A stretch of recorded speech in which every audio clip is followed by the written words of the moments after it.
Bonjour chers lecteurs d'Africa Guinée. Aujourd'hui nous vous plongeons au cœur d'une activité qui est très peu connue dans notre pays, la Guinée, mais dont l'importance est vraiment capitale au sein de la société guinéenne.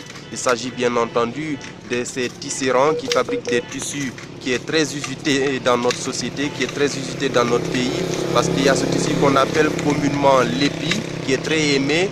Il y a même des touristes qui viennent acheter ça et amener à l'étranger.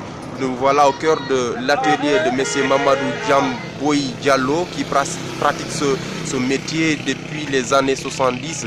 Cet ouvrier à la cinquantaine d'années nous a expliqué que il gagne sa vie bien entendu dans cette activité, il arrive à nourrir sa famille dans cette activité, il a fondé d'ailleurs dans cette activité.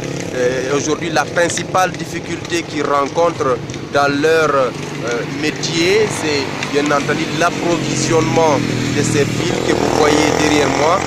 Il est en train de manœuvrer, en train de pédaler pour pouvoir fabriquer ces tissus qui est juste à côté, que vous voyez là. Ils interpellent l'État de les aider à trouver une usine de fabrication de ces fils qui servent beaucoup à l'artisanat guinéen.